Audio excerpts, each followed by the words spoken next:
Browning vous présente Mon armurier à la chasse. Browning pour les initiés. Bienvenue, une nouvelle série. On fait, après Portrait d'armurier, on va faire Mon armurier à la chasse. Et tout seigneur, tout honneur, on a commencé Portrait d'armurier avec Pierre-Alexandre Callot. Et ben, Mon armurier à la chasse, ça sera avec Pierre-Alexandre Callot. C'est gentil. Donc je suis armurier à Courlaoux, donc depuis 2018 où j'ai racheté la société de mon père, l'armurerie de mon père. Donc depuis 2018 je suis à mon compte, mon père continue dans l'affaire. Et voilà, donc dans le Jura, à Courlaoux, sortie numéro 8 d'autoroute. Voilà, très belle armurerie que vous pouvez retrouver dans le Portrait d'armurier. Et donc on voulait connaître un peu le côté passion de Pierre-Alexandre. Donc Pierre-Alexandre nous emmène à la chasse. Exactement. Donc là on est à la chasse du Val de Courtavaux. Donc c'est une chasse située à côté de Beaune, où on chasse le petit gibier depuis maintenant quelques années, une vingtaine d'années à peu près avec mon père. Voilà, chasse exclusivement, on va dire perdrix. Après on a quelques lièvres, sangliers, chevreuils, mais principalement petit gibier. Voilà. J'imagine qu'on a quelques chiens qui vont nous accompagner. On a pas mal de chiens, ouais. Surtout dans notre équipe. Moi j'ai déjà mon drattard, mon père a son drattard aussi. On a un autre collègue qui a 2 drattards aussi. Donc ça fait déjà 4 drattards rien que dans notre équipe. Après tout le monde n'est pas présent aujourd'hui. Là on est une douzaine à peu près, 13 avec toi. Donc du coup là, on a pas mal de chiens nous dans notre équipe. Et après on essaye de répartir les gens qui n'ont pas de chiens avec les gens qui ont des chiens pour que tout le monde puisse chasser dans les bonnes conditions. Bon, on espère qu'on aura des belles scènes de chasse. Ouais, on espère aussi que le gibier soit au rendez-vous. On a déjà le temps qui est avec nous déjà. Donc ça c'est déjà une bonne chose. Et voilà, normalement on devrait avoir des belles compagnies de perdrix. Ouais. Ok. Et ta grosse pression, il faut que tu donnes l'exemple. Donc grosse pression au niveau du tir, j'espère que tu seras bon. Je me fais pas de soucis. Bon, moi aussi. Et c'est parti pour une belle journée de chasse, un beau dimanche. Le temps est avec nous. Donc à plus tard sur le terrain. On a à peu près 900 hectares de terrain, mais partagé en deux, donc là ça fait à peu près entre 400 et 450. Ouais. On chasse toujours sur 2 équipes et on se répartit, on alterne le territoire d'un dimanche à l'autre, donc on change pour pas que les gens chassent toujours sur le même territoire. Regarde les perdrix, voilà, regarde la compagnie où elle était, tu vois tout à l'heure ça sentait bon, regarde. Impeccable, elles vont se remettre devant nous. Donc on vient d'avoir une compagnie là, qui s'est levée, il y a une douzaine de perdrix, mais qui n'a pas pu être tirée parce qu'elle est partie à... Tiens, regarde! À toi, Milan!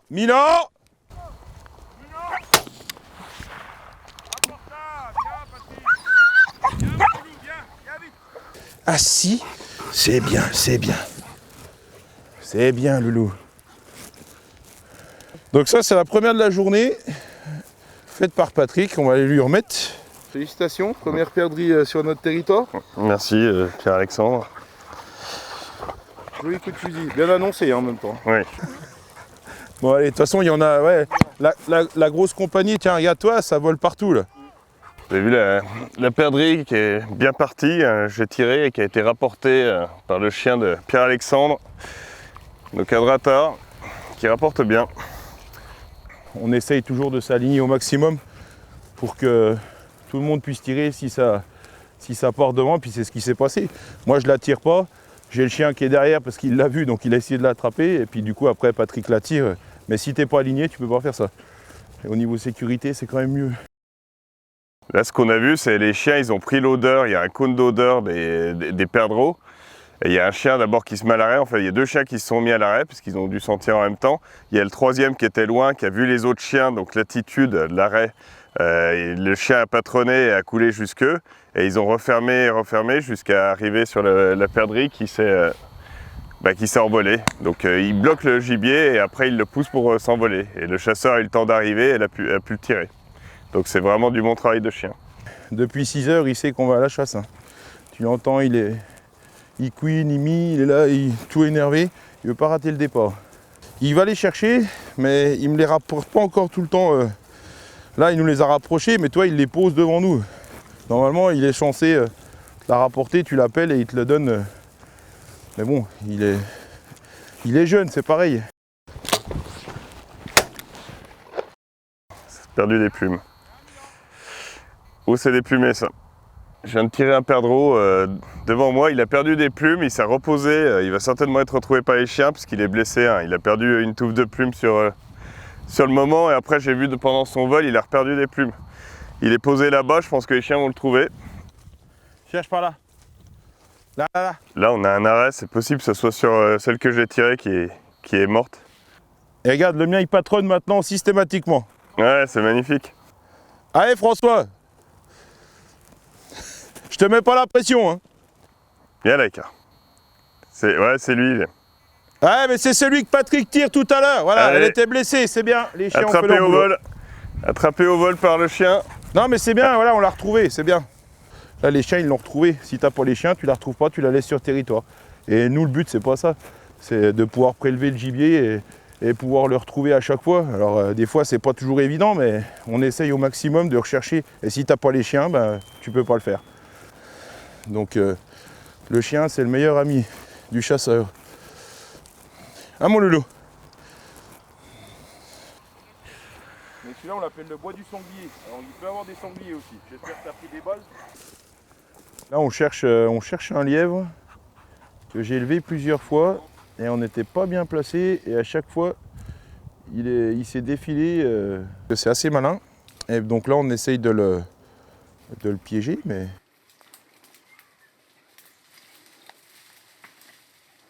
Il y a Patrick qui ressort.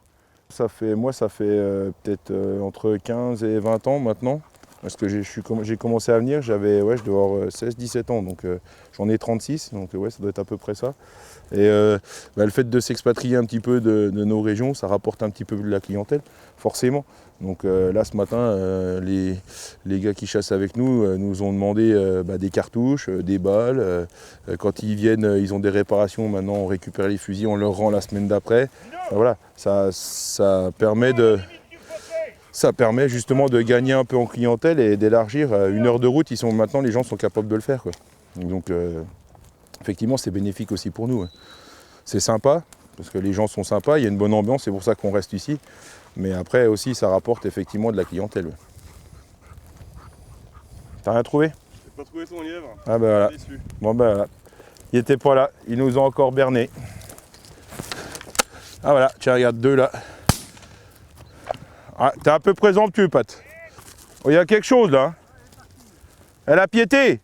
Tiens, toi derrière, papa!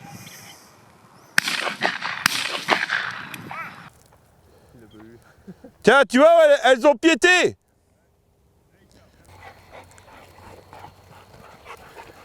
Viens ici, mieux. Là. Vous montez sur la route et vous... Mais après, ouais, toi, c'est ce que je disais, la semaine dernière, j'en fais 9 le matin.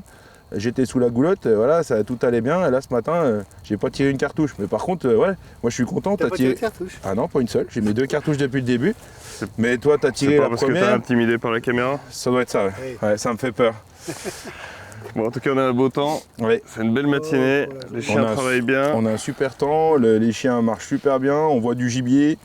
Il y a une bonne ambiance. Hein. Ça va. Ça va être le scoop. Après l'effort, le réconfort, quand même une bonne petite tablée. Oui. Alors avec modération, mais je crois qu'on est dans une région où il y a des vents sympathiques. Ouais, on peut pas faire autrement. Je vois un petit chassagne montrachet qui balade. Chassagne Montrachet, Bien. qui vient de pays. Ouais. Du gibri. Ah, on est dans une belle région. Donc, Ok, on va goûter ça exactement. gentiment. Alors Pierre-Alexandre, juste avant que tu nous présentes, moi je t'ai amené un petit cadeau. Alors normalement, j'offre toujours du comté, mais je me suis dit, Chez nous. voilà, comme t'es tombé dedans quand t'es petit, je t'ai pas amené du comté, mais je t'ai amené toujours de la laiterie de la Côtière. Qu'est-ce que c'est donc? Un Bria Savarin, truffé. Alors ça, C'est le fromage le plus gras, mais c'est mais c'est pas grave. Ouais, c'est très bien. Bah, je te remercie beaucoup parce que ça, c'est très sympa. avec modération. Mais... Ça, impeccable. Et toi, qu'est-ce que tu nous as préparé de bon? Et ben en fait, chez nous, le gibier, c'est ma maman qui le cuisine. Donc ça, de ce côté-là, on peut pas lui reprocher. C'est une excellente cuisinière. Donc là, elle nous a préparé en fait terrine de chevreuil ici et terrine de sanglier. Donc bien sûr avec ce qu'on prélève chaque année nous. De la chasse ici? Alors pas forcément de la chasse ici. On en a quelques-uns de la chasse ici, mais c'est souvent vu qu'on va un petit peu partout au gros gibier.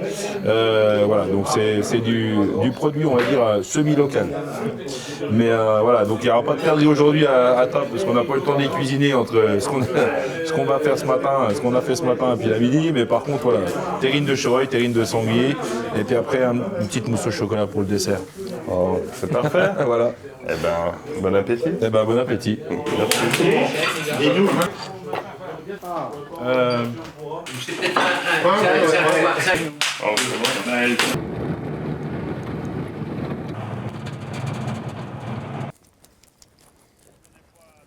On va repartir, je pense qu'on va aller faire de l'autre côté où la compagnie s'est posée, parce qu'en fait on essaye de se renvoyer les perdrix sur le territoire pour essayer de les retrouver un maximum. Après bon, tu joues, hein, donc on essaye avec le vent, avec Des fois ça marche, les des fois ça marche pas. Exactement, donc des fois tu fais des kilomètres pour rien, mais c'est pas grave, c'est ça aussi la chasse. Hein. On gagne pas à chaque fois. Hein. Nous on essaye par rapport à notre territoire à demander aux agriculteurs qu'ils puissent planter différentes choses. Après bon, c'est pas toujours évident, il y a des choses qu'on paye. Hein. Les cultures à gibier, on les paye nous. Mais voilà, on essaye d'avoir un mélange de cultures pour éviter d'avoir des immensités de maïs ou des immensités de champs. Ou si tu n'as que ça en monoculture, le gibier, il se tient pas, quoi. Surtout au petit gibier. Alors si après les champs de maïs, tu vas trouver des sangliers, parce qu'ils ont le gîte et le couvert. Mais nous, on chasse le petit gibier, donc les perdrix, il faut qu'elles aient des couverts, voilà, du verre comme à côté, là du sorgho qui a été ramassé, mais tu vois, il n'est pas encore coupé à ras, donc il reste des graines, elles viennent se nourrir. Hein, si tu n'as pas ça, des champs de colza, des jachères, enfin, faut qu'il y ait un milieu qui soit favorable au développement du petit gibier, ce qui n'est pas toujours le cas dans tous les territoires. Oh là là! C'est bien, Loulou, c'est bien. Première de la journée. C'est bien, Loulou, c'est pas le chien qui la lève, mais c'est pas grave. Pierre-Alexandre a ouvert le bal, il a fait son premier tir, un beau tir. Parfait, le perdreau est tombé. Cartouche, une pièce. Content. Bon, on est de retour sur le terrain, là, on va repartir à chasse cet après-midi. Donc on est avec Pierre-Alexandre, mais aussi le papa de Pierre-Alexandre, Patrick, qui a monté l'armurerie il y a quelques années, et Jean-François qui a armurier à Genève, en Suisse, un ami et partenaire de chasse. On va présenter un peu le matériel quand même, on est obligé de parler de matériel, on est avec des armuriers, donc on va parler armes et munitions. Eh ben, donc moi je chasse avec un calibre 20, donc de chez Browning, un B525 sur le modèle héritage. Ça fait maintenant, c'est la deuxième année, donc en canon de 71, choc interchangeable et pour billes d'acier. Voilà, donc j'en suis extrêmement content. On a pu le voir ce matin d'ailleurs. 3 cartouches, 3 pièces. Et j'utilise en cartouches donc, les nôtres, celles qui sont faites encartouchées par Marie. Donc moi j'utilise une bourre grasse en plomb numéro 7. Et après j'utilise une bourre jupe en plomb numéro 5 de chez BP Bachiri Pelagri. Voilà, parce que je trouve que pour moi c'est le meilleur compromis. Après voilà. Il y a d'autres, mon père fait différemment, lui il met du 8, moi je mets du 7. Voilà. Et ben, il va nous le dire, Patrick.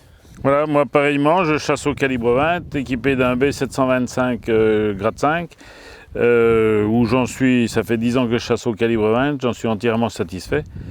Et moi, contrairement à mon fils, je mets un petit peu plus petit, c'est-à-dire que je mets une 8 tambour grasse et une 6 tambour jupe. Et donc c'est pareil, donc on a des résultats à peu près équivalents, je pense. Et voilà le fait. Je crois que Pierre-Alexandre est un peu meilleur, mais... Peut-être, bon, après, ça dépend. Mon père reste encore, par rapport au plomb, reste encore devant moi. J'ai déjà vu au Baltrop, c'est un bon fusil. Ouais, tout à fait. C'est un spécial hein, de chez Browning. Il est un peu particulier dans le sens que c'est un modèle unique. Ils ont fait un prototype qui est une bascule, du moins avec une version de gravure Baltrap et une bande de chasse, donc qui a un compromis entre les deux, qui fait qu'il est un petit peu, je dirais, seul en son genre, puisque c'est un modèle d'échantillon prototype. Voilà, en canon de 71. Ok. Et Jean-François, donc armurier à Genève. On a déjà travaillé avec des armuriers suisses, mais c'est la première fois qu'on a... belge, pardon, mais pas suisse. Alors, Tout arrive. Sur le Chêne-la-Chaise. C'est une armurerie qui travaille beaucoup avec des armes artisanales. Donc moi je chasse avec un calibre 16, Hollande, fabrication artisanale à 100%. Et c'est plus l'objet que le fusil en soi. La technique, c'est des canons anciens, chambrés 65. On est un peu plus dans l'artisanat, la gravure, la recherche de fusils, chose qu'on a aussi construit pendant des années. Malheureusement, j'ai fini, je suis à la retraite. J'attends que Patrick vienne avec moi, qu'on soit tranquille les deux. Voilà, c'est simplement. Comme quoi, on a tous les calibres. Eh ben super, on va pouvoir repartir à la chasse avec ces magnifiques armes. Et on verra la suite. Voilà. Le résultat ce soir. Exactement. C'est bien passé. L'après-midi, On verra le aussi. tableau ça. Voilà.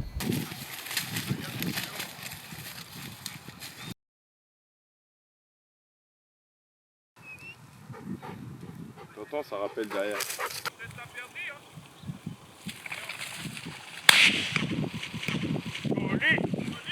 Je me dépêche parce que j'ai à côté de moi un voisin qui retire rapide. Ah non, mais elle part de ton côté. Margot, viens ici. Viens là, Milan. À vous.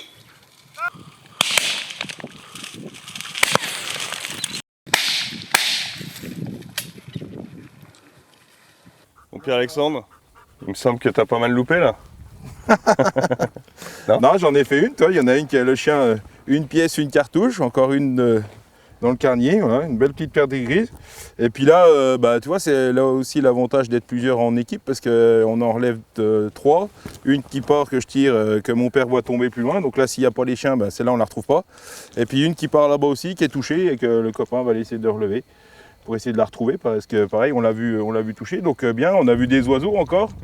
On a levé un lièvre qui a été loupé aussi. C'est la chasse. Donc bien content, on continue. Ouais, très sympa. Hein, donc carton plein. carton plein pour l'instant. Il faut qu'on les retrouve. Faut les retrouver, mais apparemment mon père, voilà, il savait, il l'a vu tomber, donc c'est pour ça. Moi je la vois pas, donc après. Ok. Mais c'est toujours, c'est toujours le même problème de toute façon. Après, quand tu chasses en équipe, il y a des fois, on dit toujours, comme après au gros gibier, suivre son coup de carabine. Au plomb, c'est pareil, tu suis ton gibier, quoi. C'est la preuve. Voilà, là, laisser sur le terrain. Exactement. Allez, voilà. On continue. Allez.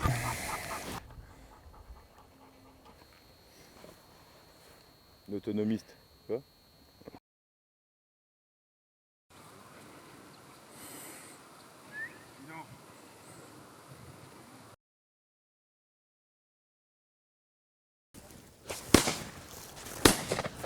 Oh putain, pote!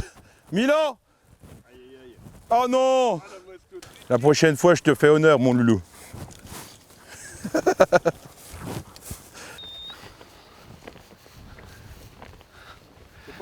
Doucement, doucement, doucement.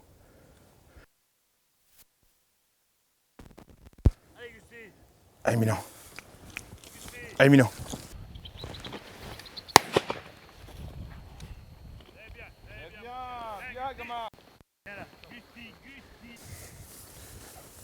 Jean-François, à toi!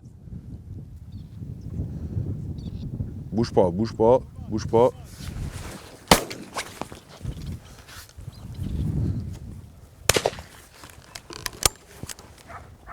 Voilà, une belle paire de grises.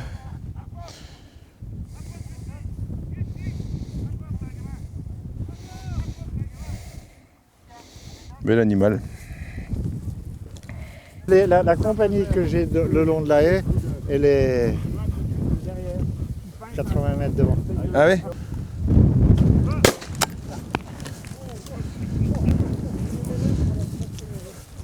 Donne, Madia, donne.